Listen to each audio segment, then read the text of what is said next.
les parece, vamos recorriendo en orden, equipo 1, equipo 2, equipo 3, equipo 4. Tienen esos 10 minutos para hacer la presentación y entre presentación y presentación, antes de pasar al otro equipo, vamos a hacer un intercambio donde nos gustaría que ustedes mismos puedan hacerse sugerencias, comentarios, aportes, preguntas a partir de las presentaciones de los compañeros.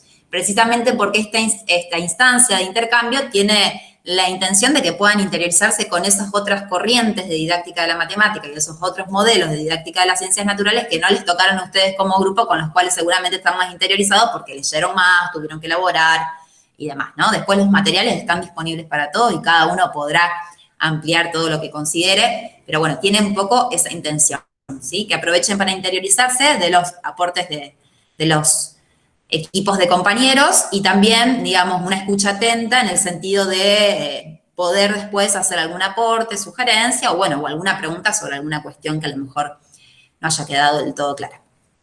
Yo voy a estar, digamos, cronometrando el tiempo, digamos, esto no es para ponerlos nerviosos ni nada, pero en realidad es así en las presentaciones cuando uno va a participar a un congreso, una jornada, algún evento, ¿sí? Si el tiempo de presentación es 10 minutos o es 15 minutos, el tiempo es cronometrado y en general siempre van avisando cuando queda un minutito o los 2 minutitos finales para que ustedes también se puedan ir organizando. Así que, si les parece, vamos comenzando con el equipo 1, que le tocó de didáctica de la matemática, la corriente de educación matemática realista. Sí, nosotras.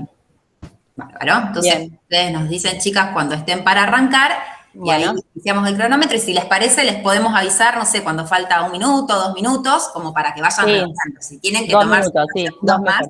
Bueno. No hay problema, pero es para que tengan en cuenta el tiempo y puedan ir redondeando la idea y no quede cortado. Bien. Entonces, comparto, sí, a los dos mejor. Sí, sí. Perfecto. Bueno, sí, comparto yo entonces, Jessy. No, le preguntaba a Jessica si comparto yo entonces así. Dale. Bien. Espérame que 2 segunditos. Espérame que se me está un poco lento. Ahí está. Sí, sí, tranquila que todavía no corre el tiempo. Sí, por favor. Si no estamos... Le damos un minuto para que puedan preguntar. Ahí está. No sé si ahí ya lo pueden ver, ¿no? Ya está claro, ¿no? Ahí ya está presentando, sí. Bueno, nos dicen Perfecto. cuando estén listas para arrancar. Bueno, ahí está. Jessy, si querés arrancar. Bueno, dale. Bueno, como dijo Virginia, a nosotros nos tocó educación matemática realista. Nos tocó buscar en revista de investigación una investigación, un trabajo. Y bueno, ahí en la portada de esta presentación está el link, por si lo quieren volver a visitar y leerlo completo. Es un trabajo bastante amplio. Y nosotras le pusimos de título Matematizar en Ciencias Naturales.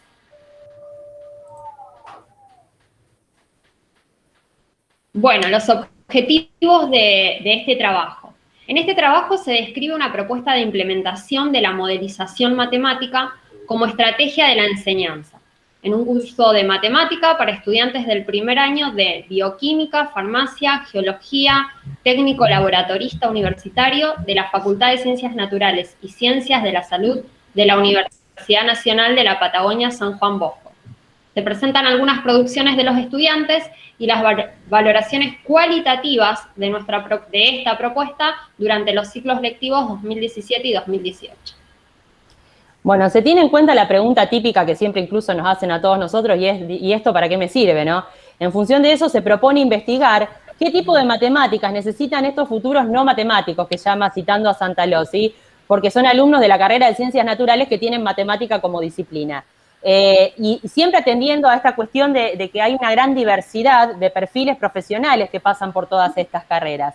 Entonces, se decide adoptar la modelización matemática como una estrategia de enseñanza que permite recuperar los valores formativos de competencia crítica, de promoción autogestionada de la matemática y de alternativa epistemológica, siempre propias del uso de la matemática, pero en contexto siempre relacionado con situaciones del mundo real. Bueno, por la metodología y las citas utilizadas en este material, sabemos que la corriente didáctica en la que se enmarca esta investigación es la educación matemática realista. El fundador de esta corriente es Hans Freudenthal. Él desarrolló su carrera académica y sus teorías pedagógicas en Holanda, fue un incansable propulsor del cambio en la enseñanza tradicional y manifestaba su oposición a las corrientes pedagógicas didácticas y a las innovaciones de su momento. La corriente nace en los años 60 como reacción al enfoque mecanicista de la enseñanza de la aritmética que se sustentaba en ese momento en su país. Y también en oposición o en las aulas de la matemática moderna o conjuntista. La idea central de esta corriente es que la enseñanza de la matemática debe estar conectada con la realidad, permanecer cercana a los alumnos y ser relevante para la sociedad en orden a constituirse en un valor humano.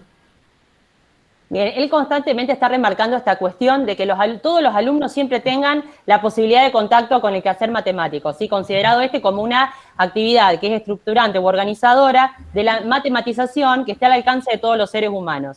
O sea, él busca que sea accesible a todos. Tarea no fácil, ¿no? Pero busca que sea accesible a todos, que todos puedan acceder. Entonces, sus aportes principales van a estar referidos a facilitar el encuentro entre la organización de matemática en situaciones cotidianas y en la matemática formal. Esto va a ser lo que él llama matematizar. Y este proceso de matematizar va a tener que tener ciertas características. Va a tener que reconocer las características esenciales en distintas situaciones. Va a tener que buscar relaciones entre ellas, buscar ejemplos, va a tener que buscar atajos, estrategias, representaciones, todo eso va a formar parte del trabajo de matematización. Bien, por otro lado, también establece que las ideas centrales de la educación matemática realista son denominadas herramientas conceptuales, y él plantea 5 como principales que ahora vamos a explicar. Bueno, la primera. Partir de contextos y situaciones problemáticas realistas, en el sentido de que sean representables, razonables, imaginables para los alumnos, como generadoras de su actividad matematizadora. Se trata de que los alumnos, quienes al principio no tienen las herramientas necesarias, puedan inventarlas o reinventarlas a partir de abordar problemas presentados en contextos y en situaciones realistas. No limitarlas solo a la realidad, pero partir de allí. Para esta corriente, un contexto es un evento, una proposición, una situación de la realidad, la cual es significativa para los alumnos. O la pueden imaginar. Y los conduce a usar métodos matemáticos desde su propia experiencia. El que un contexto sea realista o no depende de la experiencia previa de los alumnos y de su capacidad de que puedan imaginarlos o visualizarlos. Pero los contextos realistas cumplen con ciertas condiciones y por supuesto que para esta corriente son esenciales en el aprendizaje de la matemática. ¿Por qué? Porque son puntos de partida del proceso de enseñanza y aprendizaje de la matemática, porque permiten que los estudiantes trabajen en diferentes modelos de contextualización en base a las posibilidades que tienen. Promueven el uso del sentido común, movilizan los conocimientos informales de los alumnos y promueven la creación de diferentes modelos. Y algo muy importante es que son abiertos, o sea, admiten diversas y variadas soluciones, dando lugar a valiosas discusiones matemáticas entre los alumnos. Bien, una segunda herramienta está relacionada con el tema de los modelos. Los alumnos deben utilizar los modelos que emergen de la propia actividad matemática que ellos realizan, siempre como herramienta para poder representar y organizar los contextos y situaciones que recién mencionaba Jessica.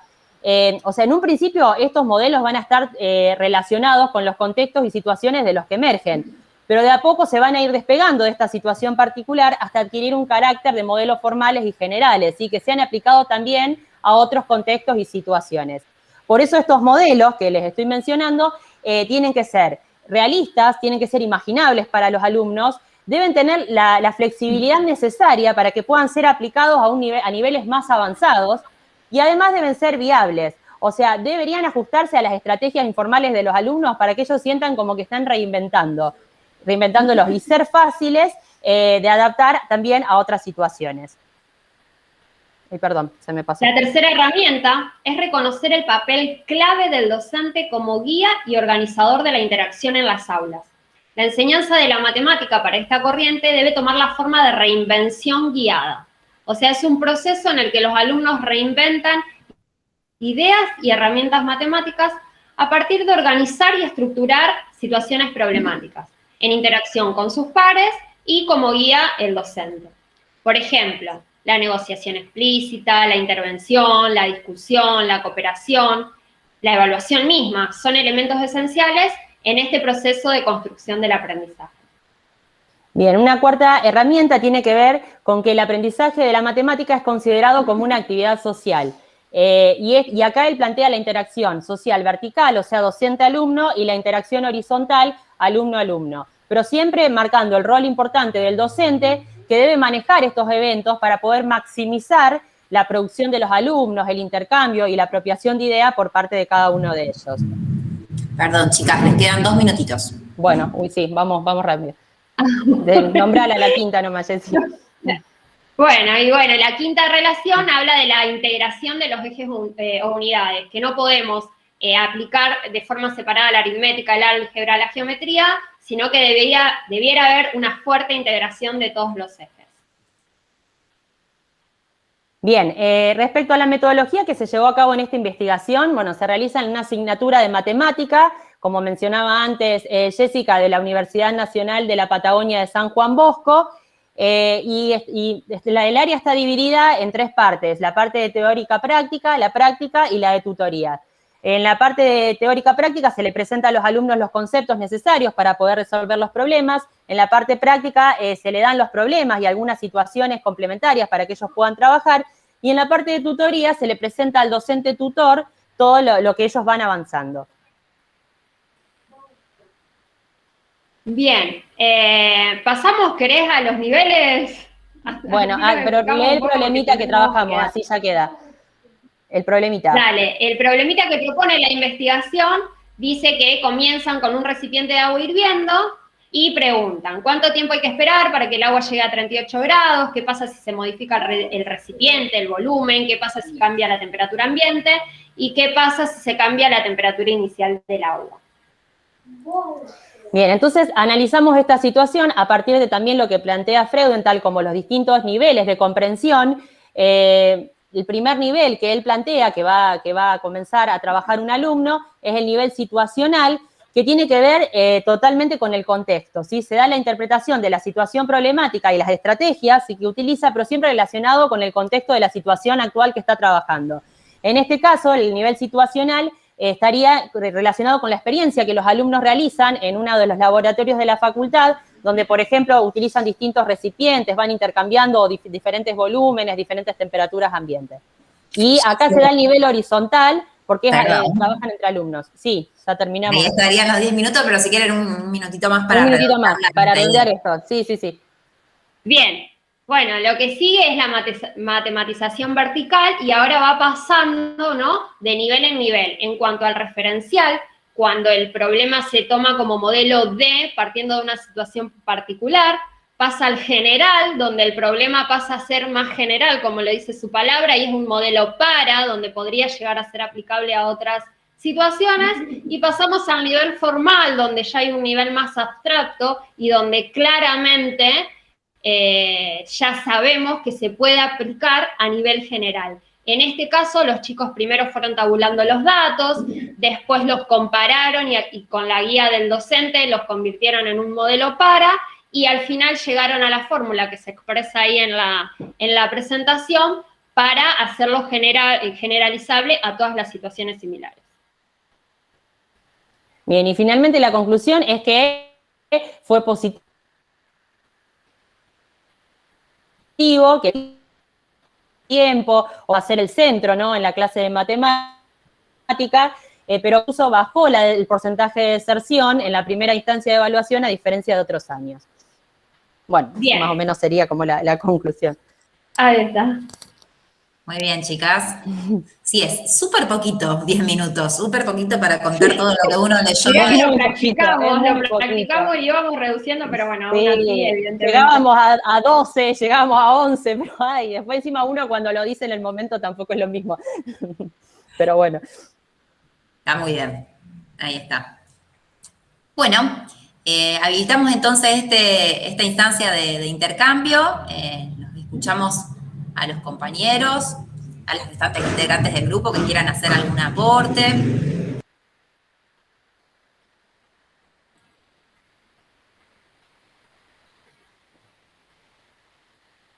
Voy a dejar de compartir. Ahí está.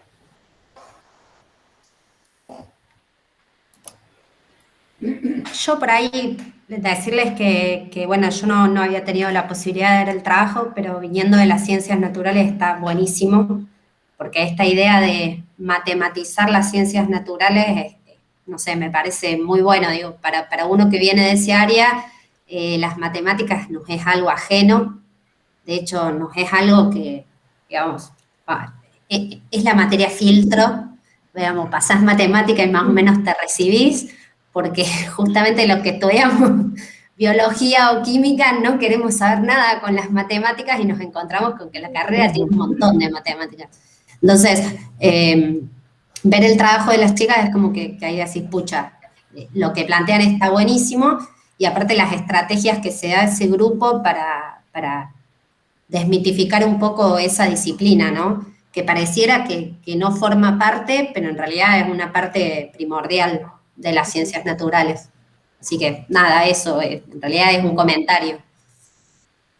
Gracias. Gracias.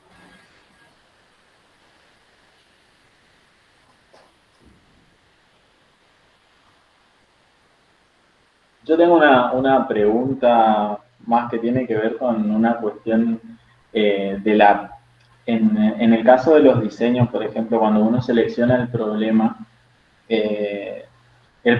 es elegido por el docente, el contexto real, digamos, en el cual va a emerger es elegido por el docente, ¿no?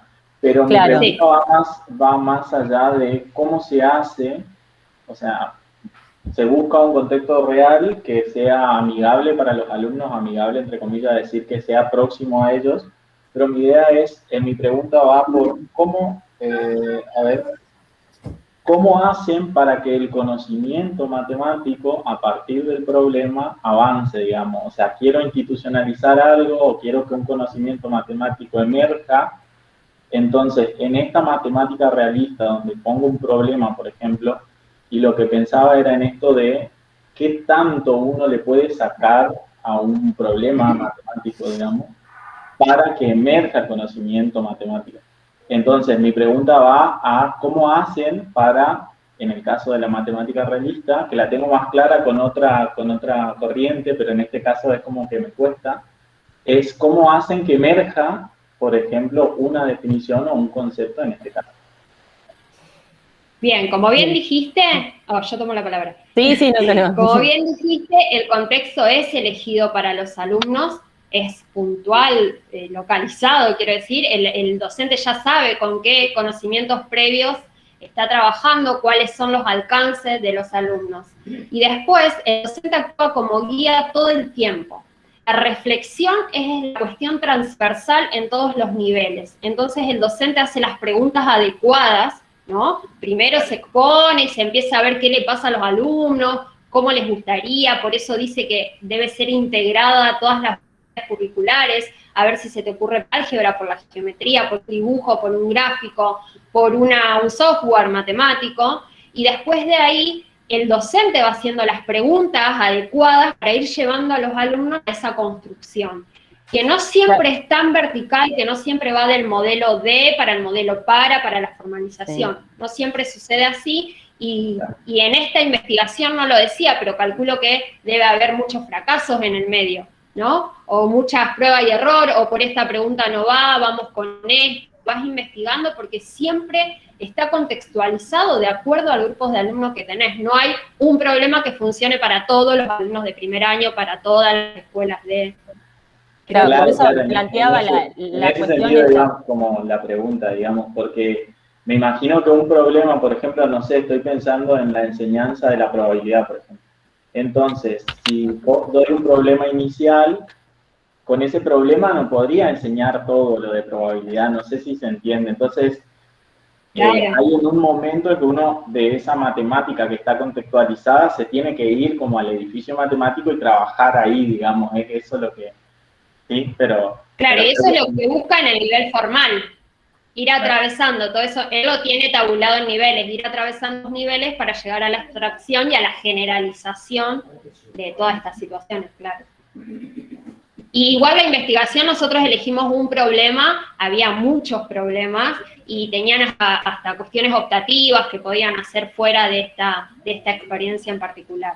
Sí, y una cuestión que también vimos en muchas de las investigaciones que estuvimos buscando es la presencia de los software como GeoGebra, o sea, trata también mucho de utilizar lo que es las TIC. Eso también lo vimos muy presente. Por ejemplo, acá los chicos tabulan, o sea, hacen diferentes esquemas, buscan distintas representaciones, pero siempre acudiendo después a GeoGebra, por ejemplo, hacen un diagrama de dispersión, que no pudimos escribir todo en las diapositivas, ¿no? Pero la idea es que ellos hacen un diagrama de dispersión y en función de eso miran a ver a qué se aproxima, a qué función se aproxima más, ¿no? Entonces, a través de GeoGebra ellos van usando, pero todo esto siempre orientado por el docente tutor, en este caso, en la experiencia que nosotros hicimos. Ellos tienen clases puntuales donde le muestran al profe lo que ellos hicieron y él los va orientando, si no tampoco es que por sí solos van a poder hacer todo, ¿no?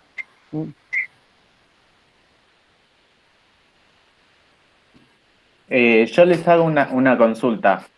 Estuvieron, por lo que dijeron, estuvieron viendo muchos problemas y la naturaleza de esos problemas, ¿eran todas como el que mostraron, que tenían pocos datos, que por ahí requería que los chicos investiguen un poco acerca de, no sé, del tamaño del recipiente o del punto Había de distintos ebullición? niveles, niveles. O sea, trabajamos otro, por ejemplo, que era desde la ingeniería y trabajaba con todo lo que es el teorema fundamental del cálculo. O sea, por ejemplo, trabajaba con las sumas de Riemann, o sea, era otro nivel, o sea, había diferentes aplicaciones, sí.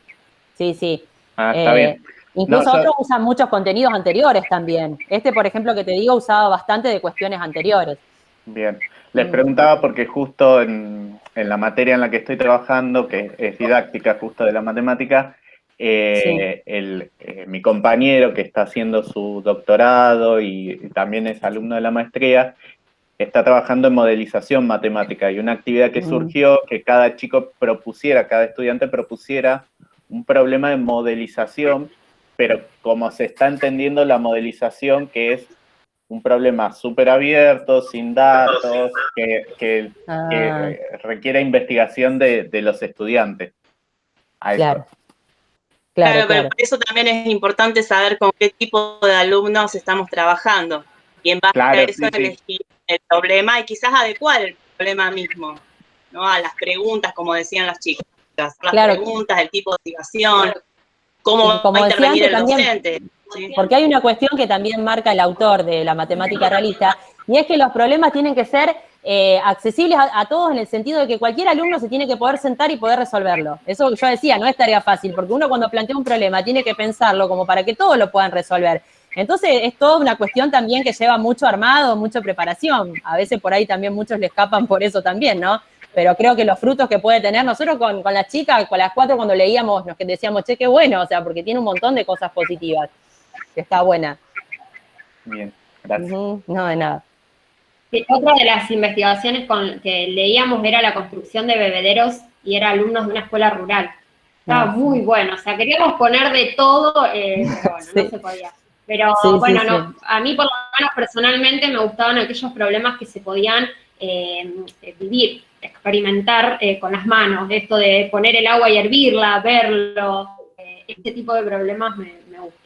Así que bueno, elegimos investigaciones que tengan que ver con eso. Claro, y también entra, perdón, que nos ponemos a hablar mucho nosotras al final, entra mucho en juego el factor tiempo, ¿no? Sí, el factor tiempo, que una de las cuestiones que marcaban la conclusión es que los chicos se quejaban de que al final no les había alcanzado el tiempo, que hubiesen necesitado más horas, y bueno, todo esto siempre involucra más tiempo, que muchas veces se deja de lado por querer seguir, ¿no?, con el programa, y bueno, erróneamente uno deja de lado estas cuestiones también. Nosotras también nos quejábamos, nos hubiese gustado más tiempo para leer más investigaciones. Para exponer. El tiempo siempre es tirano. Siempre, para todo.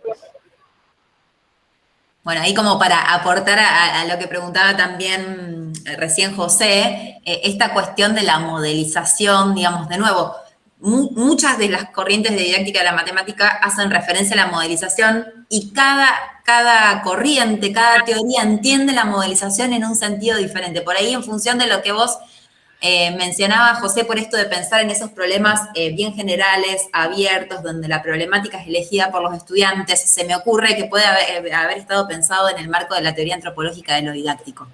Esta situación de la que mencionabas de tu compañero que está haciendo su tesis.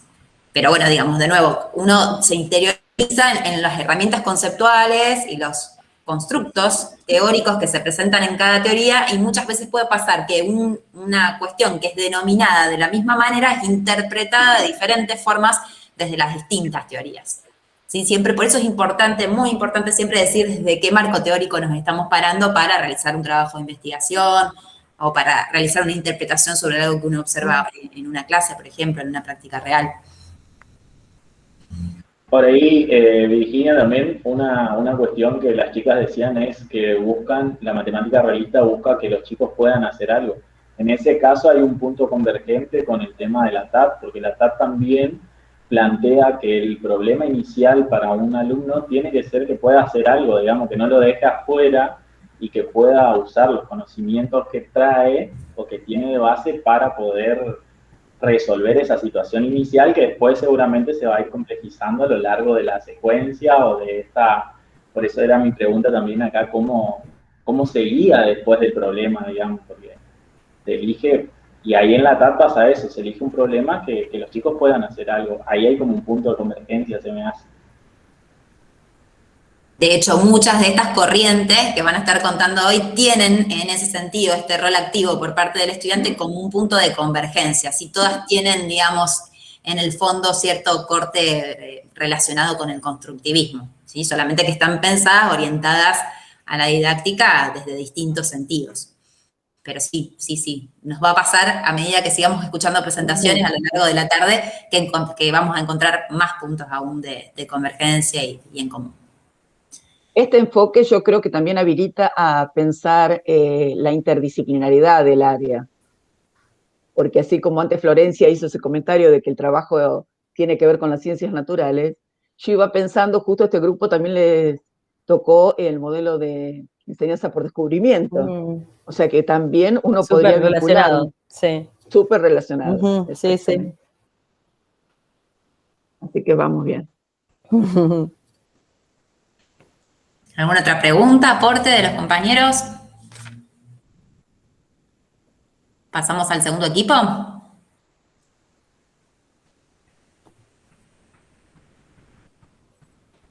¿Empieza a presentar?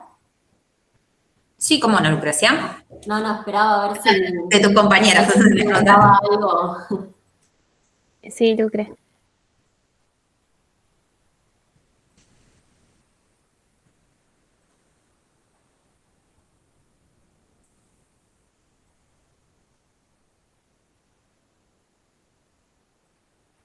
Avísenme cuando se vea. Ahí se ve, se está por ver. Ahí, listo. Bueno, nosotras seleccionamos un artículo en el que se trabaja sobre la construcción del concepto de razón y de razón constante desde la óptica de la socioepistemología. El artículo describe cómo se construye el concepto de razón y de razón constante a partir de ciertas prácticas sociales que acompañan la cimentación del mismo, o sea, del concepto, y esta es la fase previa para después formalizar los conceptos, teniendo en cuenta las interacciones que se dan en el aula, que es muy importante para la socioepistemología. El artículo es el resultado de una investigación que tuvo como objetivo caracterizar el proceso de construcción social y contextual de conocimiento que un grupo de estudiantes lleva a cabo relativo al concepto de razón y razón constante a partir de las prácticas sociales interpretadas desde la socioepistemología, que es en lo que se fundamenta el trabajo, y de las interacciones en el aula de clase que van a servir como punto de partida para después desarrollar el concepto de derivada en un punto. Es una actividad introductoria. La investigación se basa en la socioepistemología, que estudia la construcción social del conocimiento. En particular, en la matemática, aplicar este enfoque requiere analizar relaciones entre la ciencia formal y la vida en sociedad, como dicen Cantoral, Montiel y Reyes Gasperini. Para ello se elabora una secuencia didáctica que, siguiendo a Bericanul, se centra no solo en los contenidos matemáticos en sí o en las producciones de los participantes, sino también en las prácticas sociales, especialmente en las prácticas sociales ejercidas por los participantes, utilizando herramientas y situadas en un contexto social. Por otro lado, se utiliza la práctica de predecir, fundamentada en la idea de describir el estado posterior de la gráfica de un movimiento basándose en el estado actual, lo que equivale a utilizar la información de la cual se dispone. En cuanto a las prácticas sociales, son denominadas como prácticas de simulación, específicamente de visualización. Los términos de visualización matemática y pensamiento visual son utilizados de manera que se entiende la graficación como una forma de interpretar el sentido y significado de las propiedades de la gráfica de una función desde una perspectiva cognoscitiva. Uno de los autores en los que está basado este marco teórico afirma que la visualización no es el fin, sino el medio para desarrollar el pensamiento matemático. Para generar y desarrollar conocimiento no es suficiente una posición contemplativa de las gráficas, sino una posición activa. Y considera que se deben tener en cuenta 5 acciones sistemáticas al momento de aprovechar el uso de las gráficas al máximo. La primera la primera acción sería en qué cambia, la segunda cuánto cambia, la tercera cómo, después qué tan rápido es ese cambio y cómo se contempla global y puntualmente la gráfica. Bien. En cuanto a la metodología que utiliza la investigación en torno a la clase, se va a utilizar una secuencia didáctica direccionada a la construcción del concepto de razón matemática con base en situaciones contextuales de los estudiantes. El contexto está determinado por la carrera profesional a la que estos estudiantes están inscriptos, sea física, biología, ingeniería y las distintas carreras de la Facultad de Ciencias Básicas de la Universidad Pedagógica y Tecnológica de Colombia. Y en este contexto lo que se busca es hacer una introducción para que ellos puedan alcanzar el concepto de velocidad. Las actividades parten de conceptos previos que tienen los estudiantes con el objetivo de direccionarlos y modificar las estructuras iniciales con las que llegaron. Cuando el otro día mencionaban a aquellos que habíamos hecho el seminario de cognición y aprendizaje, relacionábamos esto con el conocimiento previo a partir de las ideas de Ausubel, cómo estos subsunsores van a aparecer también en esta investigación y en lo que es la socioepistemología. Y bueno, estas actividades se van a desarrollar en 3 etapas, con una primera etapa de un trabajo individual, luego un trabajo grupal y por último una plenario puesta en común. Y durante estas prácticas sociales van a estar presentes los procesos de simulación, particularmente los de graficación y manejo de datos.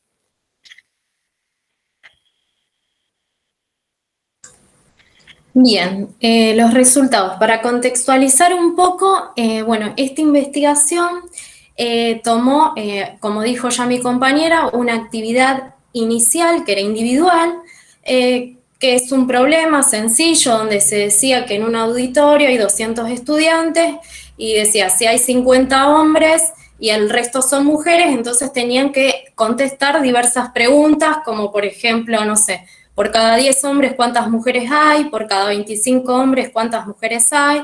Después se les preguntaba cuántas variables hay y después tenían que graficar en el plano cartesiano, ¿no es cierto?, estos datos obtenidos, ¿sí? Entonces, bueno, partiendo del docente, esa es la primera actividad, ¿no es cierto? La segunda actividad era grupal, pero ya tenía que ver, era una actividad específica donde se le preguntaba sobre el concepto bien específico de razón. Y la tercera actividad, como dijo mi compañera, era una puesta en común sobre las actividades anteriores, ¿no es cierto? Sobre la primera y la segunda. Entonces, partiendo del docente con un rol de guía en la construcción de este conocimiento, ¿sí?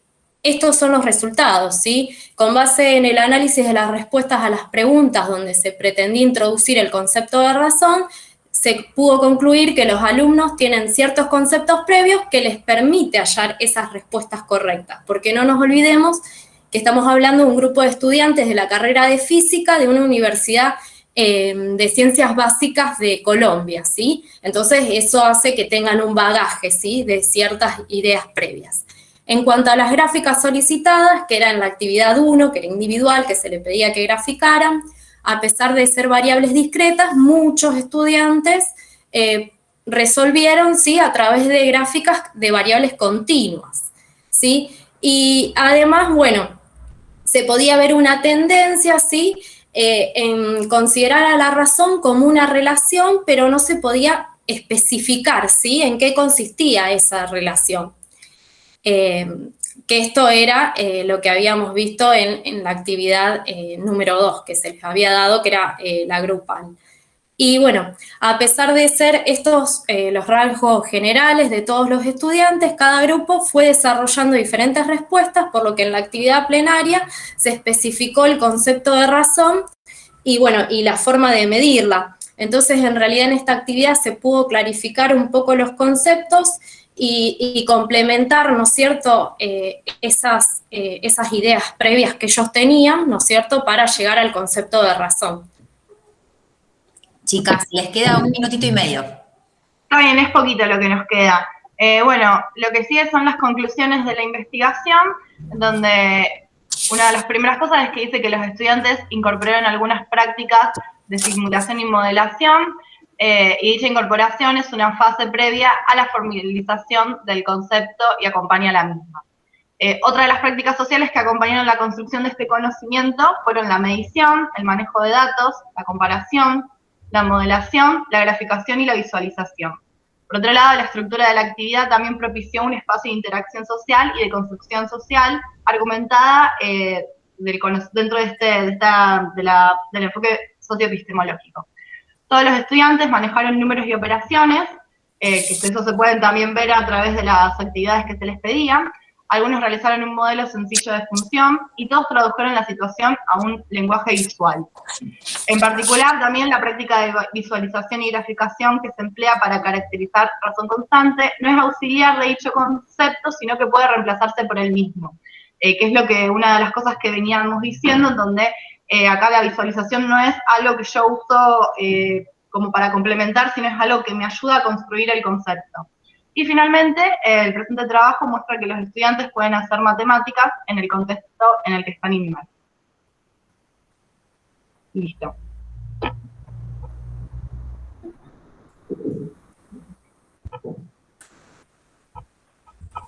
Bueno, justito los 10 minutos. Bueno. ¿Alguna pregunta, aporte? El micrófono, no sé si se llegó a escuchar, pero tengo a mi sobrina en mi casa y justo llegaron mi hermano y mi cuñada y se empezaron a hablar por la ventana y perdón si tapé a alguna de las chicas cuando hablaba. No se escuchó. Nada. Bueno, cosas que pasan.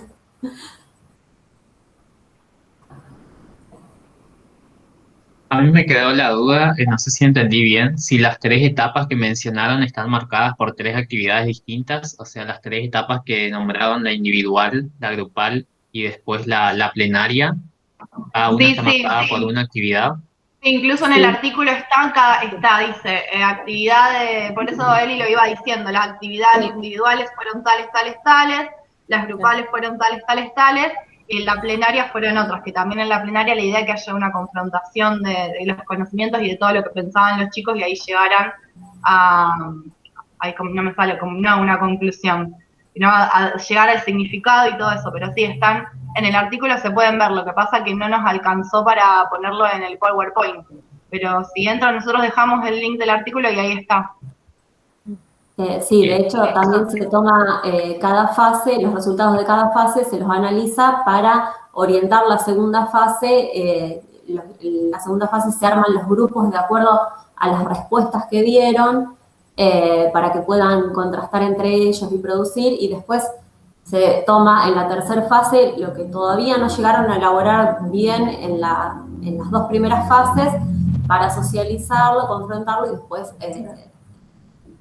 no sé cómo se dice, cuando se pone, ay, no me sale la palabra, cuando el docente lo formaliza, ahí está, para formalizarlo.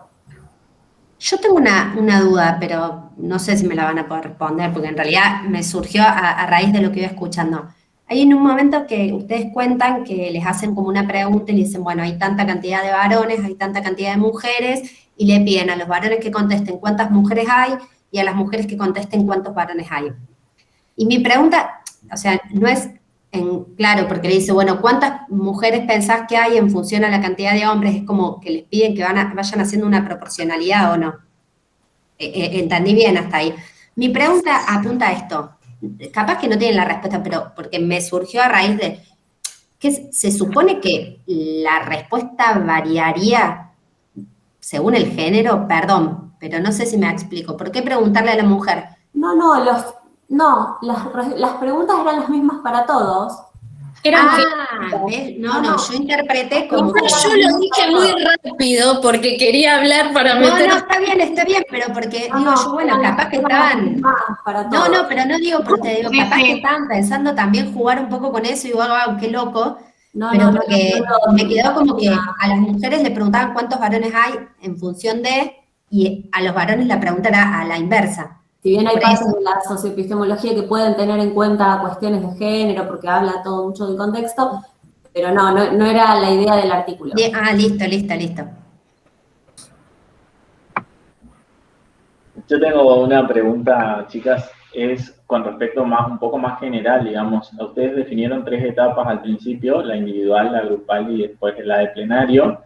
Y pregunto, en una misma situación, digamos, ¿se podría dar las 3 etapas, digamos, como un trabajo, o también pensaba en esto de cambiar el rol, los estadios, digamos, que empiecen de una manera grupal, después lo trabajen de forma individual y último se haga una cuestión plenaria? O también podría empezar, porque por ahí esto que decía hoy José, de si se le da un problema más abierto, digamos, como empezar como un debate y después ir como en un trabajo más grupal o más personal y después poder, como si estas 3 dimensiones se pueden ir como mutando, digamos, cambiando o permutando de lugar.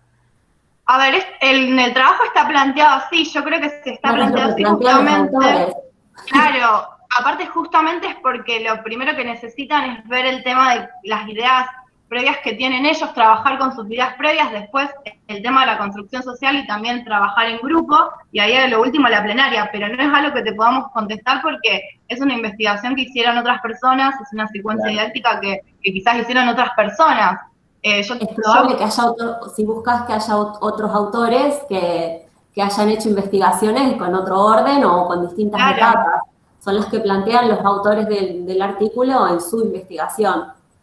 Es lo que eligieron ellos. En particular a mí, este orden me parece que estaba correcto y que yo lo haría también así, al menos esa actividad. Otra no sé, pero creo que esa está bien planteada, pero por eso es algo que es más que tiene que ver con los autores y no te lo podríamos contestar. Quizás si se hace primero una plenaria, hay voces más potentes, digamos, que van a salir a decir cosas y van a inhibir la participación de los otros. Entonces, no va a salir bien a la luz las concepciones previas, como hablábamos en cognición, ¿verdad? Y para poder saber después hacia dónde orientar, porque si tomas solo los primeros que dicen, que en general son los que la tienen más clara, te vas a quedar con que, bueno, todos, el resto van a decir que sí, y después en la etapa de formalización dejas atrás a los que se quedaron callados y quizás no se animaron a hablar o a decir que pensaban otra cosa.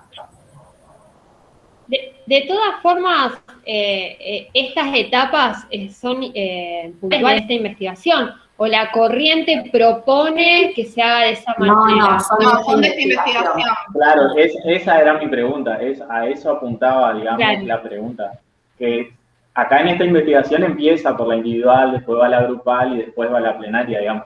Yo imaginaba, o sea, ¿por qué se me ocurre la pregunta? Porque justamente hoy hablábamos de un problema abierto, entonces, como para delimitar variables, a veces es bueno como empezar a charlar en general y se llega como a un consenso grupal y bueno, después sí se empieza como a ir acortando más y achicando, digamos, que es el proceso de estudio, digamos, de la ciencia o demás, que uno va como achicando el camino, pero venía más por ahí, digamos, de invertir esto del trabajo individual, grupal y después penal, digamos.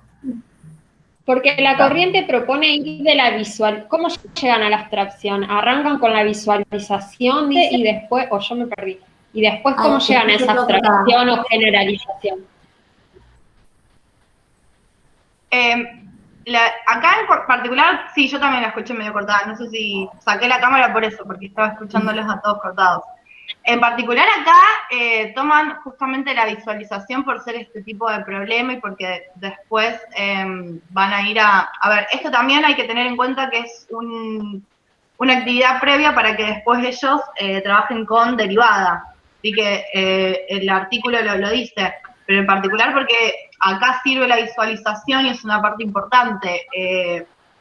Tendría, no sé bien, en otra instancia. La cantidad de recursos disponibles para que no solo piensen la proporcionalidad en el sentido estrictamente matemático, numérico de una razón, sino que también lo puedan visualizar gráficamente y como correspondientes entre sí, que una forma de verlo puede sustituir a la definición y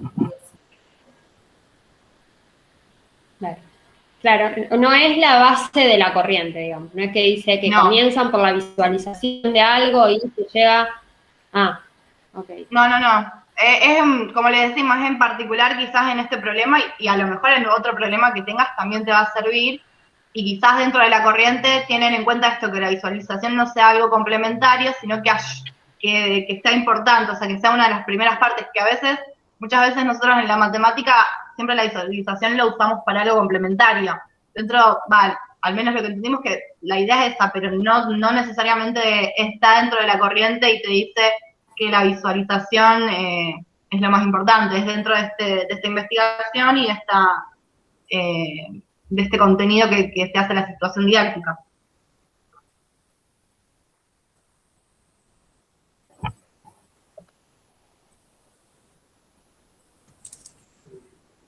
¿Alguna otra pregunta? ¿Aporte?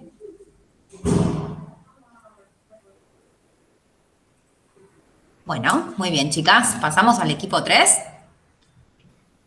Vamos nosotras. Ahí presento. Bien. Les aviso, chicas, también cuando les queden 2 minutitos. Ahí me dicen cuando estén listas. ¿Se ve bien? Ahí sí, perfecto. Sí. Bien.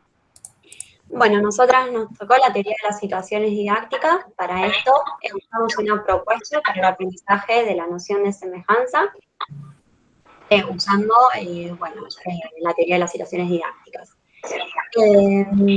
Para la presentación del tema se planteó el diseño de una situación didáctica en torno al uso de Tangram de 7 piezas como recurso didáctico y en el cual se pretendió que los alumnos no recurran a la estrategia aditiva para identificar semejanzas, sino a la identificación de un patrón de proporcionalidad para establecer la razón de semejanza mediante usando relaciones multiplicativas.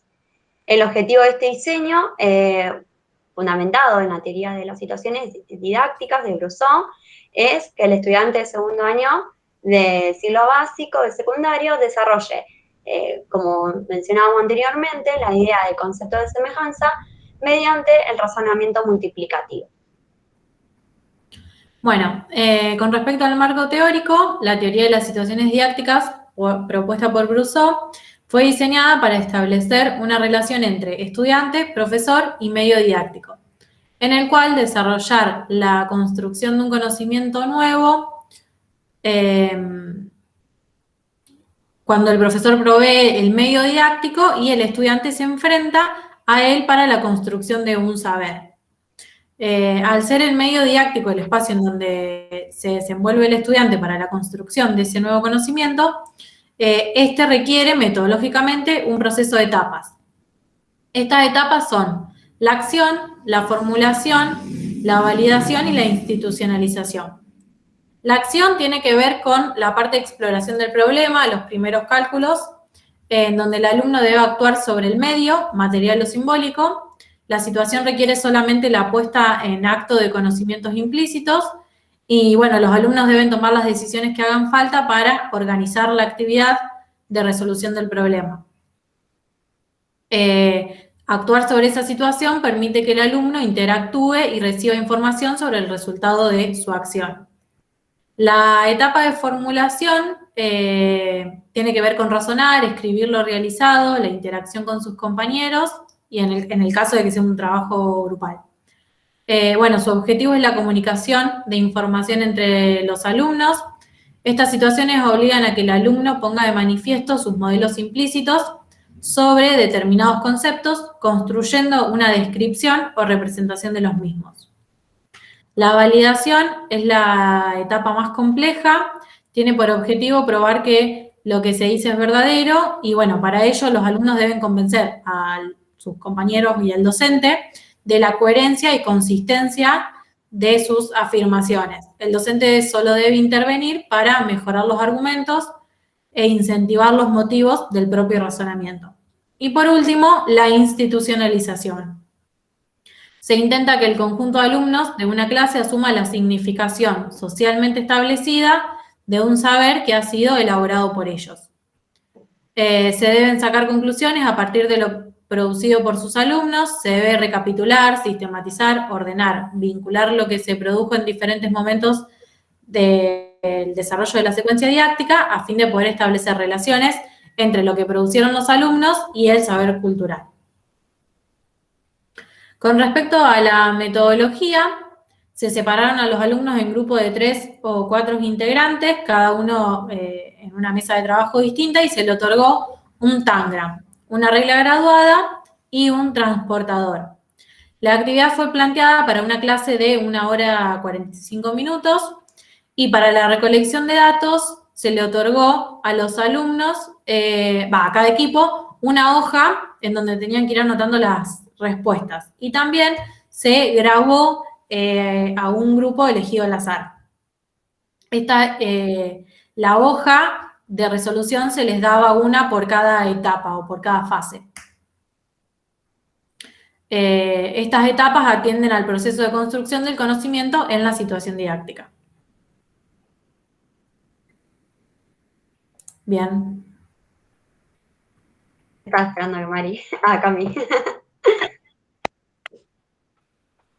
Bueno, aparte de los resultados, y como era demasiado extenso el trabajo, los autores del artículo decidieron como ir dividiéndolos en las distintas etapas de la situación. En la primera etapa, sí, el objetivo de los estudiantes conservando sus... Cami, apaga la cámara. Se traba, perdón. Sí.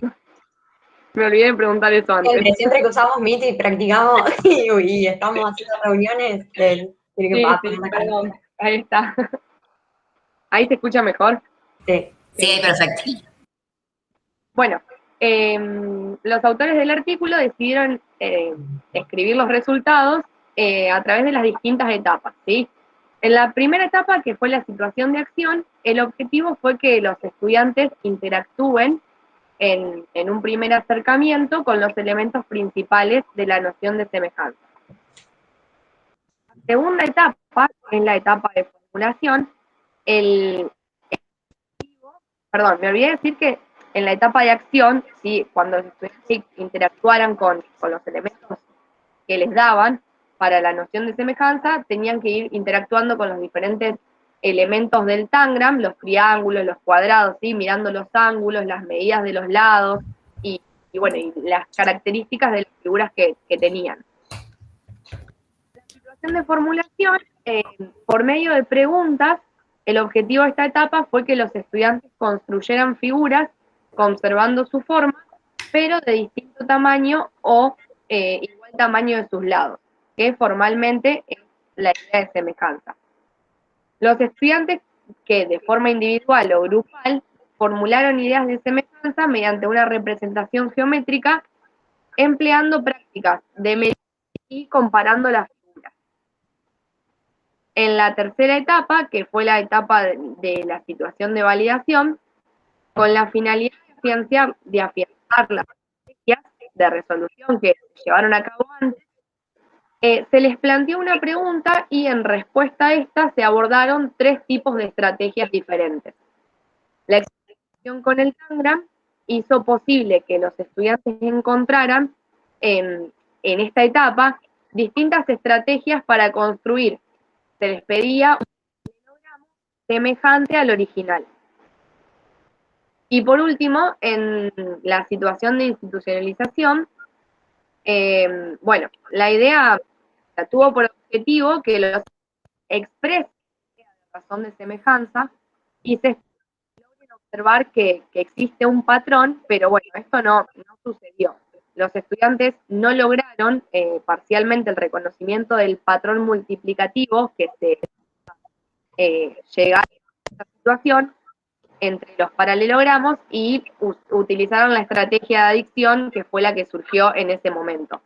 Por eso, cuando reformulan esta propuesta, ¿sí? Se le agrega 2 ítems en la etapa esta de institucionalización para orientar a la observación del patrón multiplicativo y, bueno, con la finalidad de que los estudiantes tengan una idea más clara del significado de la razón de ser.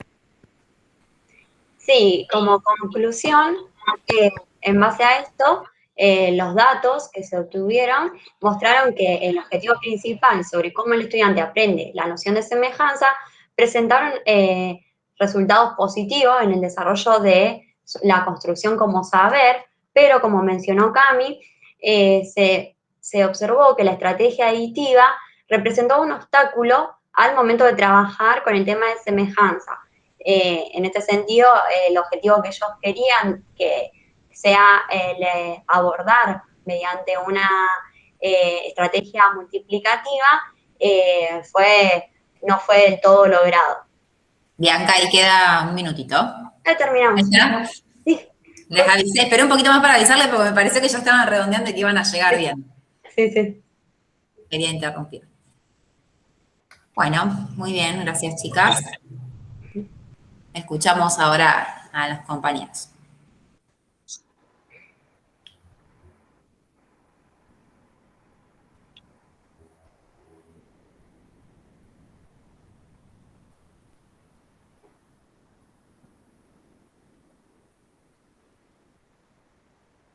No te estaba viendo, Cami, que tenía las cámaras prendidas, pero me imaginé porque no se entendía nada. Por eso te avisé.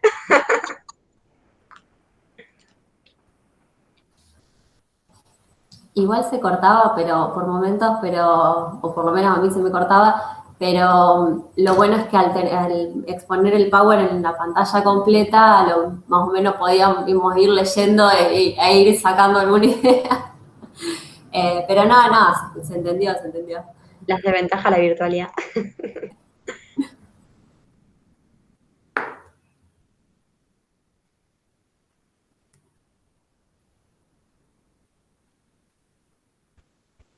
Ay, no sé, me da que nadie dice nada. Qué miedo. A lo mejor no entendieron nada. Es que a mí me pasa eso. Bueno, yo no entiendo mucho. Entiendo los Tangram, sé lo que son, lo juegan mis hijos y hasta ahí llego, ¿no? Entendí que eran, perdón, ¿no? Disculpen, pero es el no entender mucho. O sea, los chicos, yo les que no les iba a interrumpir, pero ¿qué hicieron? Midieron los triangulitos, porque, perdónenme, pero ¿qué vendría a ser como esto de multiplicativo? Que logren entender. No lo he visto en mi carrera, entonces desconozco un poco de qué hablaban cuando daban el ejemplo, discúlpenme. Si me lo pueden bajar para que yo lo entienda. Ellos lo que hicieron en la primera etapa era con el transportador y era medir los lados y los ángulos y ver que, bueno, que algunas de esas figuras eran semejantes. Esto pero, quiere decir que es o multiplicativo. sea, como que no ver que el triángulo más grande es como la suma de dos triángulos chiquititos, sino que uno es el doble del otro. O puede ser el triple, ¿no? 3 veces sumado al mismo. Eso hace referencia a la aditividad y a la... Claro, en la propuesta era para trabajar la semejanza de figuras. El Tangram tiene unas figuras semejantes en sus piezas. No sé si se me... Algo. ¿Se te entiende? Bueno, entonces, por ejemplo, tiene bastantes, 3 tamaños de triángulos diferentes y después tiene un cuadrado y un paralelogramo. Si no me olvido de alguna. Pero la utilización del Tangram eran para que ellos vayan de semejanza, o sea, que se puede ir agrandando la figura, achicando, pero la estrategia que me nombraban ahí es que, por ejemplo, de lado 5, entonces el otro triángulo que tenía lado, no sé, por ejemplo 8, al 5 le subo esos cambios. Sí, no sé. Pues se corta. Si no le nada. Sí, Cami, no. No, eso lo que hacían, daban un ejemplo de que, por ejemplo, en un cuadrado, cuando ellos medían los lados, y por ejemplo le decían hacer un cuadrado, pero que tenga lado tal, lo que hacían, o un rectángulo, o sea, esto era un ejemplo extra del Tangram, lo que hacían en realidad era ver la diferencia y le sumaban al otro lado la diferencia, en vez de hacer la multiplicatividad, digamos. Eso ¿Qué define la corriente como situaciones didácticas? ¿Cuáles pueden ser? ¿Siempre propone un material didáctico? Para que sea una situación didáctica, tiene que cumplir las 4 fases, que es la de acción, la de formalización, validación e institucionalización. O sea, si vos tenés vos planteás una secuencia de actividades y cumple con esas 4 etapas, entonces es una situación didáctica. Claro. Puede fracasar en el medio, digamos, y deja de ser una situación didáctica. Si no llegás con tus alumnos a la validación, por ejemplo. Tiene que usar el material didáctico, ¿sí?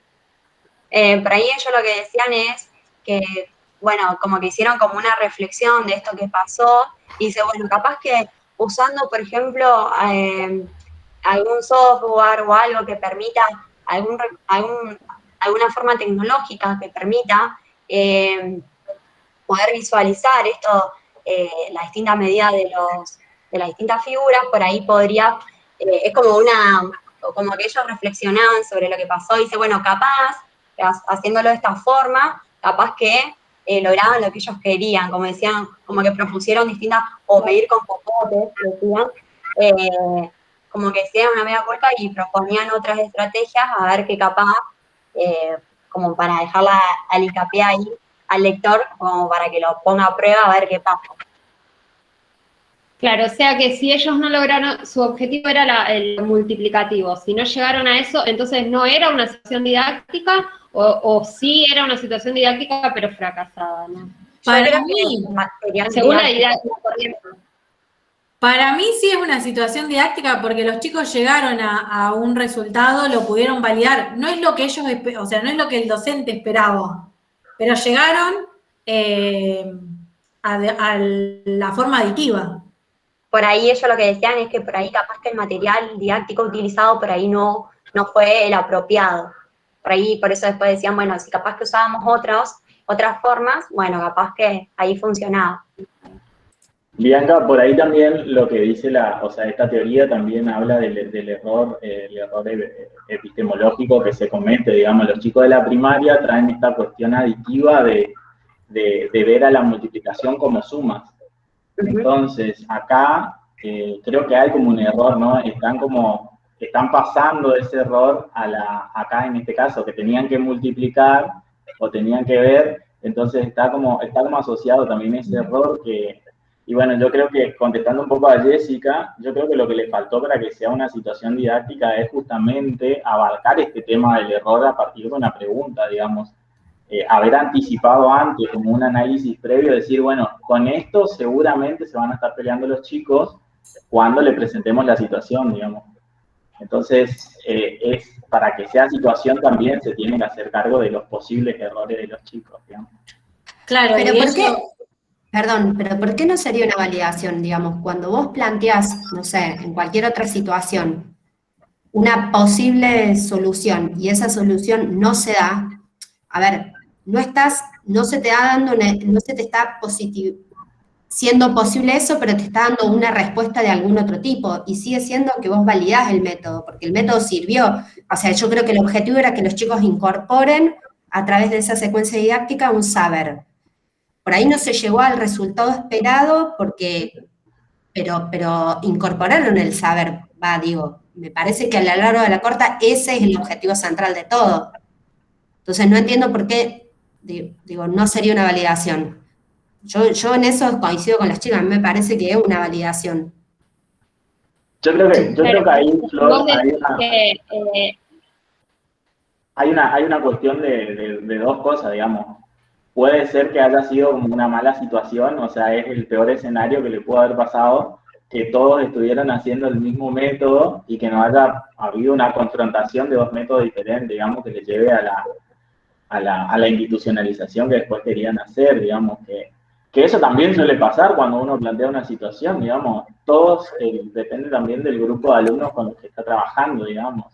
Acá justo le pasó que cuando experimentaron, todos estaban con ese error que lo traían desde la primaria o desde la aditividad de la multiplicación, digamos. Perdón, no sé si ahí se me escucha. Sí, mejor también. Ah, bueno, ahí está. No, lo que yo quería decir es que se dividieron en 5 grupos y 4 de los grupos cometieron este mismo error. Uno sí lo hizo de forma multiplicativa. En realidad, lo que pretendía la propuesta era trabajar la forma multiplicativa para llegar a la noción de semejanza. Si uno lo hace de forma aditiva, no sería la forma correcta de hacerlo de la noción y el concepto de semejanza. Por eso, se planteó esta propuesta con una situación didáctica que se planteó, pero en la validación no se llegó al concepto que se quería desarrollar. O sea, porque se abrió y surgió la forma aditiva, que en realidad esa es una forma errónea del concepto de semejanza, por así decirlo. No sé si ahí se entendió o lo dije bien o no. Pero como planteaba Sebastián, no hubo ningún momento en el que el docente intervenga, ¿no?, para que esto aparezca. No, o sea, se planteó después, cuando se finalizó cuando ya la se propuesta, finalizó, claro. como que se repensó. Está bien, claro, pero durante no. No, se siguió así tal cual. Claro, igual también estoy pensando que quizás, este modelo también no es que plantea como una institucionalización clave, sino que también se podrían dar como institucionalizaciones más pequeñas que después se siga construyendo el concepto y después llegar a la institucionalización que estamos buscando por ahí. Así que se me hace que muestra, digamos, que lo que se presentó, como que se puede dar una institucionalización intermedia para llegar a una institucionalización más amplia. No sé si ¿me entiende? Claro, sí, sí.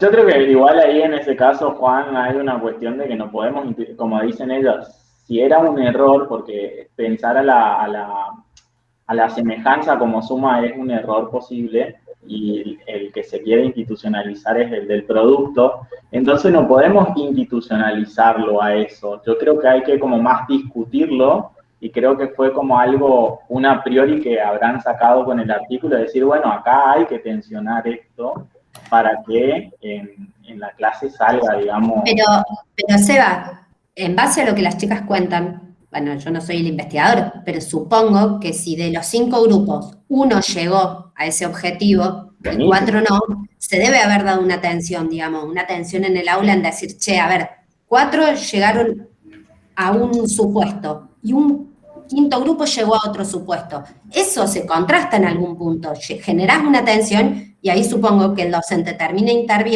interviniendo y hace a modo de síntesis y explicación, y ahí es donde se da esa institucionalización definitiva. Claro, faltó como en el debate más acción docente, digamos, pero también tiene que ver con el a priori de Claro, pero por ahí mi duda también es, bueno, pero los chicos estaban trabajando, entonces, partiendo de que la institucionalización es algo que se institucionaliza, dicho sea de paso, a partir de lo que los chicos estaban, las ideas de los chicos en el aula, los chicos estaban trabajando, entonces habría algo para institucionalizar. Sí, No se llegó a ese concepto, pero estaría bueno como docente pensar a ver qué estaban pensando los chicos, a ver, ¿podemos escribir algo? Y ese proceso de escribir algo en la carpeta me parece que este modelo lo plantea como una institucionalización que quizás se puede seguir construyendo, digamos, pero ya sería como una institucionalización posible, ¿o no? Yo entiendo que no, o sea, en esta propuesta, en la propuesta como que se llega hasta ahí y no se habla más sobre lo que sucedió después. Pero en este modelo se plantea una institucionalización del concepto, del verdadero concepto, del que ya todos conocemos.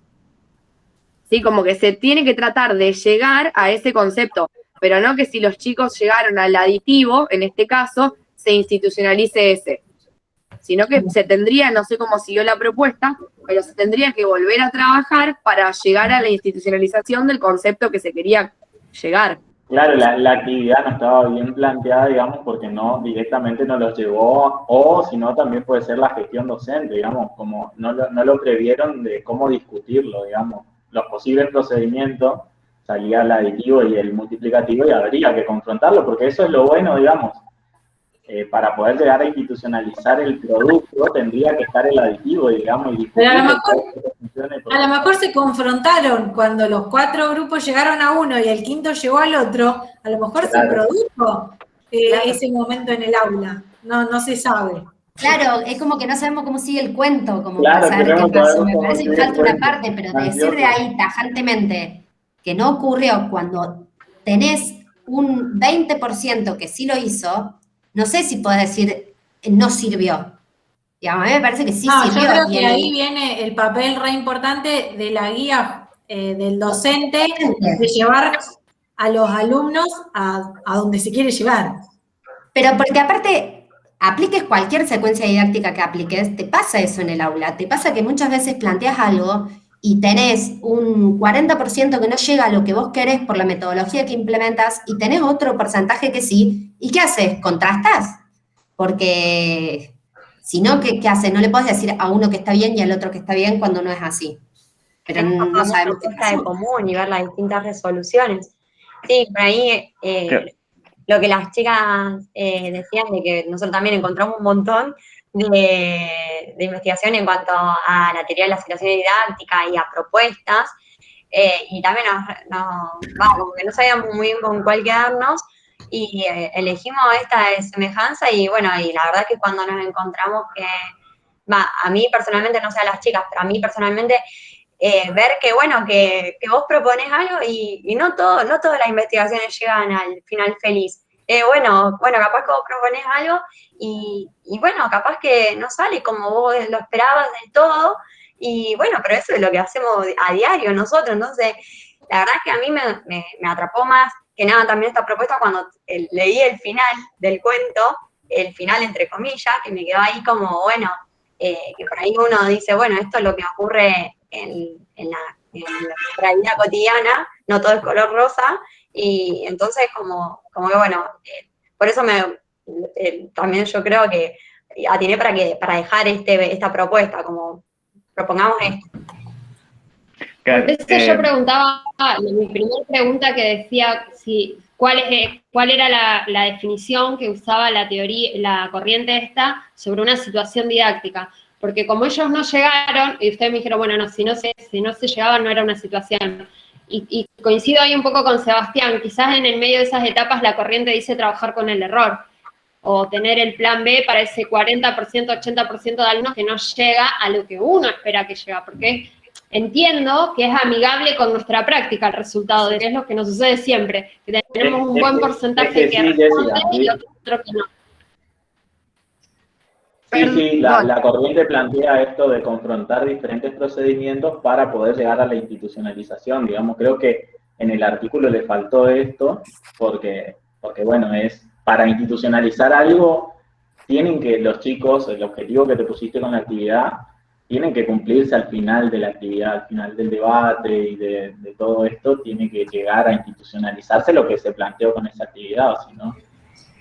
Pero sí faltó como gestión docente, digamos, se me hace en ese caso. Chicos, no sé si por los cuestionamientos que hacen, tienen que tener en cuenta que había que seleccionar un solo artículo y va a haber un montón de investigaciones distintas con distintos resultados, porque ustedes proponen siempre, creo que Sebastián, opciones alternativas, y es probable que haya otras investigaciones con opciones alternativas, pero había que seleccionar una.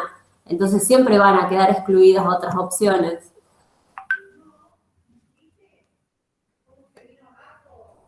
Yo iba a decir una cosita más que tal vez, no leí el artículo, no sé, pero es una investigación un poco arriesgada al pretender que ellos tomen medidas, salvo que esas medidas estén controladas de alguna manera, ¿no?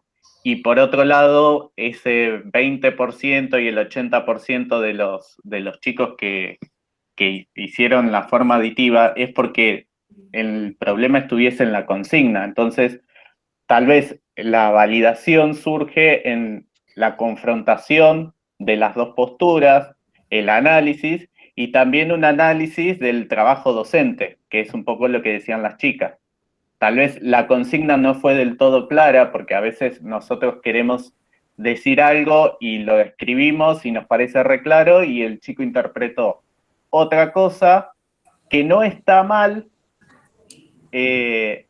porque es válido según lo que haya escrito. No sé, la consigna repito, no la leí, pero tal vez surgió la forma aditiva por esto de una posible pregunta es ¿cuántas veces entra este triángulo en este otro? Y entonces ahí tal vez surgió eso de lo aditivo, de que entra 2 veces el triángulo porque lo puedo cortar o lo puedo, no sé, en un cuadrado puedo poner 2 triángulos rectángulos y el cuadrado y el triángulo no son semejantes. Entonces tal vez viene por una práctica docente que habría que remirarla. Bueno, muy interesante todo el intercambio, desde las cuestiones teóricas y desde los aportes de la investigación en particular, que bueno, es una investigación en particular donde se implementa una situación, ¿sí?, que tiene la intención de parte de los autores de ser una situación didáctica, porque está enmarcada en esa corriente de la didáctica de la matemática, ¿sí?, más allá de que no se haya llegado a institucionalizar el concepto que se tenía intenciones de institucionalizar. Y en este sentido me gustaría recuperar algunas ideas me parece que Juan Ignacio fue el que habló de las institucionalizaciones parciales, digamos, la institucionalización del concepto de semejanza a partir del enfoque multiplicativo, de establecer relaciones multiplicativas, tiene que ver con una noción o mejor dicho, tiene que ver con una instancia en el proceso de formalización de ese concepto que estaría, digamos, como en un nivel de formalidad bastante alto. Antes de eso, de hecho, creo que algunas de las situaciones, de las actividades o tareas intermedias que se les proponía hacer a los estudiantes, tiene que ver, por ejemplo, con esta idea de identificar que las figuras que son semejantes tienen la misma forma y lo que sucede es que cambia el tamaño. Entonces, todas estas cuestiones y estas nociones que acompañan, ¿sí?, o que van sentando bases para esa construcción o institucionalización del concepto como saber institucionalizado, son institucionalizaciones parciales que se van construyendo poco a poco en ese intercambio a partir de las distintas actividades que se proponen para realizar. O sea que no necesariamente es que la situación fue en su totalidad un fracaso, por así decirlo. Y por otro lado, esta cuestión de que desde la teoría de las situaciones didácticas muchas veces se hacen implementaciones de estas situaciones que se formulan, de estas consignas que tienen la intención, ¿sí?, de generar digamos, de ser situaciones fundamentales en términos de cómo lo llama el autor de esta teoría, Y muchas veces, justamente a partir de la investigación, ¿sí?, que hace foco en mirar cómo se da esa implementación de esa actividad, lo que se hace es hacer ajustes sobre esas consignas para tender a la formulación de esa situación fundamental, porque él lo que expresa es que todo contenido matemático, todo conocimiento matemático puede ser trabajado a partir de una situación fundamental, pero la situación fundamental muy probablemente no sea la primera que se nos ocurre o la primera consigna que se nos cruza por la cabeza para armar, ¿no? Y después, otra cuestión que a mí me quedó dando vueltas es que ahí, si yo lo interpreté mal, en la presentación que ustedes hicieron, chicas, se habla de que en algún momento, en la situación de validación, como no se llega a institucionalizar el concepto, digamos, no, o hay muchos grupos que están trabajando por este camino que no era el esperado en algún sentido, donde surgen algunos errores o dificultades, no se hace referencia a que se agregan 2 actividades más. ¿No se dice algo así? Se agregan al finalizar. Cuando vuelven a repensar la propuesta, ahí sí agregan 2 preguntas más en la etapa de, creo que validación. De formulación o de validación. Sí, de validación.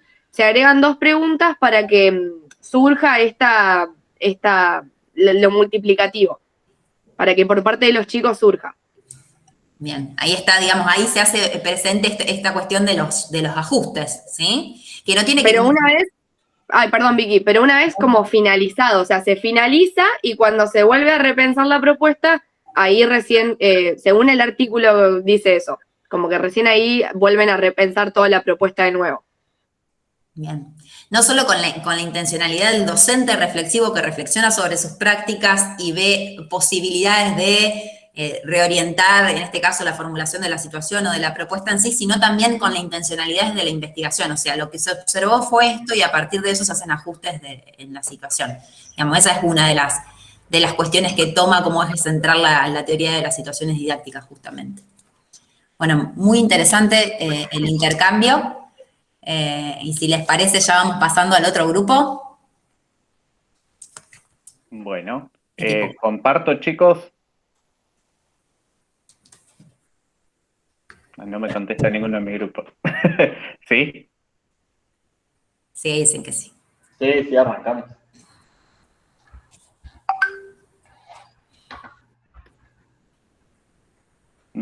Uy. Está. Bien, bueno, nos tocó el enfoque ontosemiótico. Entonces, el artículo que tomamos, que nosotros proponemos el título Análisis del error en la resolución de problemas de optimización, lo que hacen es tomar a los alumnos de un primer año de la Facultad de Ingeniería de acá de la Universidad de Mar del Plata, y lo que quieren estudiar a partir del análisis de que siempre encuentran muchos errores en la resolución de los parciales en esta temática, lo que quieren investigar es qué conflictos semióticos se producen en la resolución de problemas de este estilo y que ese material o esa información les sirva como punto inicial para el desarrollo de nuevas estrategias didácticas destinadas a la enseñanza de la optimización, ya que es un tema muy importante en ingeniería. Entonces, el marco teórico en el que se basa el artículo es el enfoque ontosemiótico de la cognición e instrucción matemática desarrollado por Godino, Batanero y Font. Y ellos proponen que el proceso de enseñanza y aprendizaje de la matemática se considera a través de la intersección de 3 aspectos en los que ven a la actividad matemática.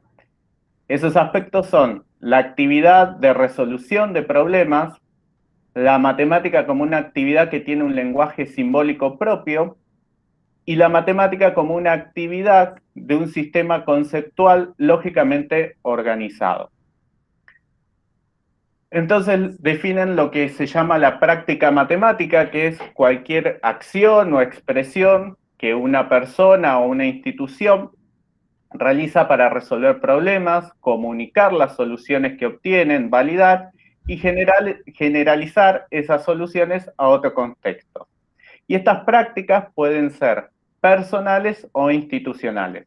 Personales serán una práctica que una persona particular lleva a cabo, institucional, una práctica que una institución o un grupo de personas que se dedican a eso, un grupo de docentes, realizan. Dentro de estas prácticas surgen los significados. Los significados son el sistema de prácticas operativas y discursivas para resolver un cierto tipo de problema. Y nuevamente, el significado puede ser personal, el que construye cada persona en ese sistema de prácticas, o institucional, el significado que le da el docente a ese tipo de problema. Para crear este significado se vincula una expresión con un contenido a través de una función que se va a denominar una función semiótica. Esa función semiótica la establece nuevamente una persona o una institución de acuerdo a cierto criterio o regla. Y un conflicto semiótico se produce cuando hay una disparidad entre el significado atribuido a una expresión por dos sujetos. Los conflictos semióticos pueden ser personales e institucionales, y siempre se producen en esta disparidad en la construcción del significado. Toda esta práctica matemática, los significados y las funciones semióticas, se visualizan a través de un instrumento que lo llaman configuración. Y en la configuración se pueden ver los 6 objetos primarios que proponen estos autores. Son la situación problemática, las definiciones, propiedades y procedimientos que surgen a partir de esta situación problemática, el lenguaje como herramienta imprescindible para la comunicación y para la resolución del sistema de la situación problema, y los argumentos que surgen. Estos objetos matemáticos no son objetos aislados, sino que están íntimamente relacionados. Y en la configuración es donde se ven esas relaciones. Entonces, por ejemplo, para tener un ejemplo más cercano de lo que es una función semiótica, les digo que una práctica matemática sería, por ejemplo, determinar el valor de verdad de una proposición simbólica. Y entonces, la función semiótica que se puede llegar a construir es a la proposición, que sería la expresión, se la relaciona con el contenido, con el valor de verdad. Bueno, vamos a la metodología. Bien, para la metodología se llevó a cabo una investigación exploratoria descriptiva. La población estaba formada por 183 alumnos de la asignatura Análisis Matemático, perteneciente al primer año de la carrera de Ingeniería de la Universidad Nacional de Mar del Plata. ¿Sí? Para esto se presentaron 2 problemas referidos a la optimización, de los cuales se hizo un estudio, se dividió el estudio en varias etapas. En la primera etapa se hizo un análisis a priori, se elaboró las configuraciones epistémicas de las cuales estaba hablando José, de ambos problemas, y una vez que se elaboran estas configuraciones epistémicas, en la segunda etapa se establecen las funciones semióticas que estaban relacionadas a cada uno de estos problemas. Además de definirse las relaciones semióticas relacionadas a estos problemas, también se estudiaron cuáles iban a ser los errores que podrían estar asociados a estas funciones semióticas. En un tercer momento, se analizaron las configuraciones epistémicas en cada problema, y por último, se relacionaron las funciones semióticas con los errores comunes para poder definir los conflictos semióticos. ¿Podés pasar, José, a la segunda etapa? Entonces, una vez analizados los resultados, ellos notaron, no se ve muy bien en la tablita, pero en el gráfico se anota el porcentaje de cumplimiento de estas funciones semióticas entre el punto 1 y el punto 2 que se habían puesto a analizar con estos alumnos. Para el primer caso se notó que uno de los errores asociados a la función F1 tenían que ver con definir al rombo como un cuadrilátero que tenía todos sus lados iguales y todos sus ángulos iguales. En el problema 1 le pedían que haya un rombo, el rombo de mayor área, ¿sí? ¿Podrías volver al anterior, José, un ratito? Sí. ¿Sí? Para el problema 1 le pedía que determinen la mayor área que pueden encerrar con un rombo cuyo lado medía 1 metro. Entonces, el problema, el error asociado a la función semiótica 1 tenía que ver con que al definir al rombo lo definían como un cuadrado, ¿sí? Y entonces asociaban que todo rombo era cuadrado, siempre. Y era solamente en este caso de optimización. Ahora, en el Chicos, que los interrumpo, quedan 2 minutitos. Bien, en el segundo caso, el segundo error estaba asociado también a las diagonales del rombo. Creían que las diagonales eran perpendiculares y congruentes. Entonces, acá se produce el primer conflicto semiótico, porque hay una disparidad entre lo que se espera institucionalizar o lo que la institución quiere que quede y el significado personal que adquieren los alumnos a partir de enfrentarse a este problema. Otro conflicto semiótico que se vio fue con respecto a la función F6, ¿sí? Que está en la diapo anterior, que era definir un punto crítico, ¿sí? Entonces, los alumnos asociaban a que una vez que ellos podían definir un punto crítico, ese punto crítico ya era un extremo relativo. No lo analizaban a partir de la primera derivada o de la segunda derivada. Entonces ahí se produce otra vez otro conflicto semiótico, que acá los autores lo llaman conflicto semiótico 2, que tiene que ver con esta disparidad entre lo que se pretendía que los alumnos aprendan y las concepciones personales que ellos adquirieron a partir de la resolución de la actividad. La función F, que era argumentativa, no fue observada en la mayoría de los casos, por ello no se evaluó acá en este paper. Pasamos a las conclusiones, José. Bien. Dentro de las conclusiones, bueno, que se obtuvieron, que hay funciones semióticas como la argumentativa que contaba Seba, que no fueron establecidas y que eso forma parte de los errores. Y además hay funciones semióticas mal establecidas que permitieron identificar el conflicto semiótico C1 que habló Seba, el C2 y el C3 que tenía que ver con la definición de la función a maximizar. Y bueno, y también se logró observar que el significado institucional asociado a los problemas de optimización no estaba definido, no estaba reflejado en los significados personales. O sea que el significado pretendido no se correspondía con el significado que estaba construido por los estudiantes de primer año de la facultad. Y ahí abajo tienen la cita para el artículo, igualmente en el link está compartido. Muy bien, equipo 4. Bueno, preguntas, aportes.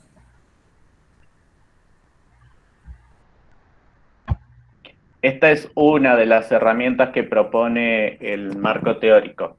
Tiene otra herramienta que complementa a la teoría de funciones semióticas, que es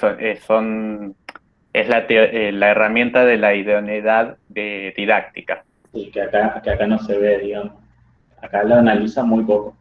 Exacto, habla un poquito en la conclusión de la idoneidad interaccional, porque justo ve la interacción entre los docentes de la cátedra y los estudiantes de la cátedra. Entonces, los conflictos semióticos se producen en esa interacción. Yo solo voy a felicitarlos porque a mí, y a Bianca y a Cami nos tocó estudiar el enfoque ontosemiótico como teoría solamente y fue inentendible y nos tocó en Perú. O sea, supongo que cuando uno lo ve con un ejemplo es mucho más más fácil de entender, pero bueno, a nosotros nos tocó estudiar solo el marco teórico y era fino básico. Yo lo conocía porque yo estuve trabajando con la gente de ingeniería, entonces algo conocía, muy poquito. Lo que más conocía es sobre esto de las funciones semióticas. Buscamos un montón de artículos y la verdad que lo más fácil era ver esto de las funciones semióticas y a través del ejemplo, porque si leíamos el marco teórico solo era... Claro, no las se funciones entendía. semióticas son muy difíciles. Además que tiene muchas palabras complejas. Tiene palabras propias de la teoría, digamos, entonces hay como una cuestión ahí de significado muy fuerte y Se que uno definen lo muchas tiene cosas que, nuevas. claro, lo tiene que comprender para poder ir Sí, pero sí también choca por ahí con lo que nosotros venimos estudiando, digamos, somos como un poquito más de las situaciones didácticas, digamos, entonces esto es como un poco más distinto, un poco diferente a lo que estamos acostumbrados, al menos en mi caso, entonces rompe con todos mis esquemas. Y otra cosa que vimos es, este artículo que seleccionamos es de lo más conciso que encontramos para plasmarlo en las 5 diapositivas, porque utilizan, de hecho, este lo tiene como anexo, nosotros mostramos las tablas de los resultados, pero utilizan muchos protocolos para medir esto y para poder construir las funciones semióticas. En el artículo los tiene todos como anexo y no mostramos las configuraciones Claro, porque las son configuraciones son las extensísimas. complejas. En el mismo artículo, si quieren después lo ven, están las configuraciones epistémicas, que son las que se realizan en base a la resolución de los docentes, y son extensísimas. Y dentro de la misma configuración te definen la función semiótica, claro, y queda todo ahí a partir de mezclado. esas configuraciones empiezan a definir las funciones semióticas y entonces ahí es donde, y también empiezan a ver el tipo de error que podrían llegar a cometerse al definir esas funciones semióticas, digamos, que ahí justamente cuando explicamos el tema del conflicto semiótico con el error, es donde, y esto también tiene que ver con un estudio bastante fuerte, porque es un a priori que uno tiene que hacer bastante fuerte para poder después identificar ese error que están cometiendo los alumnos y que sea un error de una función semiótica o de una configuración epistémica, digamos. Entonces, trabajito y medio hicieron los profes. Para poder definir esas funciones semióticas iniciales, se basaron en un artículo que lo nombran en el trabajo que vimos, sobre los errores típicos en los problemas de optimización. Entonces, a partir de ahí es que construyen las funciones semióticas.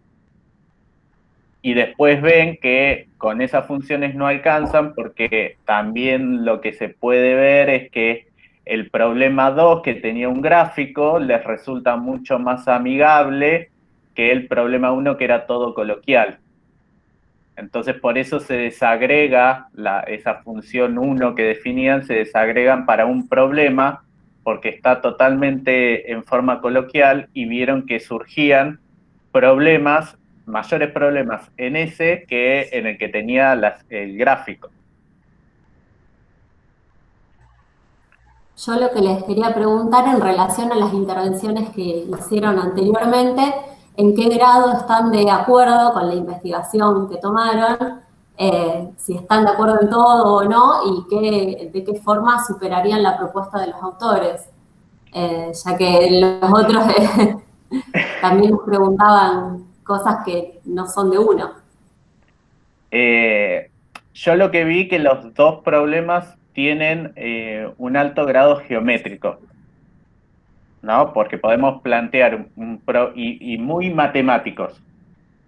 Claro, están de en un contexto intramatemático, digamos, entonces... Claro, y estamos hablando de chicos que van a estudiar ingeniería, entonces tal vez se les podría plantear un problema más cercano a ellos, que muestre más interés ¿no? en cuanto a su carrera, y poder definir o analizar estos errores en ese tipo de problemas. Acá, fíjense que uno de las funciones semióticas erróneas que se le plantean a los estudiantes es la definición de rombo, y tal vez en primer año de la facultad ya te olvidaste la definición de rombo, que no es algo que para cualquier chico es tan obvia que para uno que es un profesor de matemática o que está estudiando matemática. Entonces, y le suma algo más, no solamente que te olvidaste, sino que lo primero que te preguntás es, ¿qué hago yo estudiando ingeniería y que me están preguntando qué es un rombo? ¿Para qué me sirve de la carrera? Digo, porque vos en la secundaria tenés esa noción de, bueno, yo estoy incorporando un montón de conocimientos porque los tengo que aprender, y cuando vos elegís una carrera apuntás a que, bueno, todos estos conocimientos van a ir a formarme a lo que quiero ser el día de mañana. Entonces vos decís, me están preguntando qué es un rombo, y por ahí direccionar mucho más a lo que el estudiante le gusta, qué sé yo. Un ejemplo que a mí se me viene, que no es de matemática, pero por ejemplo, en química de la Facultad de Ingeniería, apuntan a que los problemas no sean propiamente de química, sino que estén relacionados, por ejemplo, a la ingeniería que están estudiando. Si es ingeniería civil, bueno, que sea propia de los materiales, por decirlo así, para que el estudiante vea la aplicación de esa materia. Claro, yo también creo que el problema elegido tiene que ver con este estudio que se hizo antes de la configuración epistémica, digamos. Uno de los errores asociados al rombo siempre es que creen que en realidad es al revés, que un cuadrado es un rombo, y muy pocas veces se discute que el rombo no siempre es un cuadrado. Entonces, acá era como ver si ese error era muy frecuente, y se notó bastante que a los alumnos no les queda claro que el rombo no tiene, o sea, que un rombo para el rombo no hay condiciones en los ángulos, digamos. Entonces, por ahí, Lucrecia decía, ¿cómo superaríamos esto? Y discutimos un montón con José este tema del rombo, porque lo pusieron justamente, el área máxima es un cuadrado, digamos. Entonces está bien elegido, pero yo le decía a José, pero lo eligieron de forma maliciosa, digamos, porque todos pisaron el palito y dijeron, pero el problema, el error estaba acá, que justo ese rombo que elegían era un cuadrado, y les quedaba a ellos como que todo rombo siempre tenía los 4 lados iguales y los 4 ángulos iguales, y que tenía las diagonales congruentes. Entonces, también, digamos, es como una idea acá de ver si ese error se sigue manteniendo, y que justamente al maximizar el área, tener una idea de esas, era bastante mala, digamos. De hecho, relacionado a lo que decía Flor, ahora se está trabajando hace unos años en el cambio del diseño, en que ya el ciclo básico, que está compuesto por las matemáticas, las químicas y físicas que son base, no sean como las están dando ahora, que tienen un gran contenido matemático y poco aplicado. Entonces ahora todo el ciclo básico lo que tiene que hacer es aportar a las competencias del ingeniero, y todo lo que se vea en análisis matemático, en álgebra o lo que sea, tiene que surgir a partir de problemas puramente que se den en ingeniería.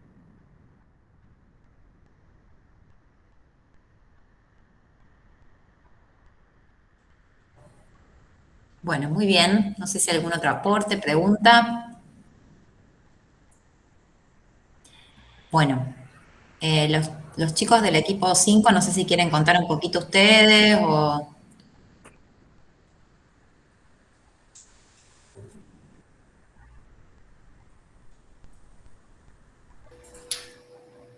Al contar, digamos, bueno, no, hoy no vamos a hacer la presentación, tuvimos una reunión antes con Virginia y con Claudia. Tuvimos una problemática en particular, un par de integrantes del grupo en la semana, y bueno, tenemos algo hecho, pero no para presentar, y bueno, mañana lo vamos a hacer. Así que, bueno, aclarar eso más. Bien, gracias, Manuel. Bueno, entonces, como cerramos con las presentaciones de los pósters de didáctica de la matemática, les proponemos hacer un breve cortecito, como para ir al baño, lavarse la cara, despertarse un poco, y continuamos. ¿Les parece que nos reencontremos a las 8? ¿10 minutitos? Bien.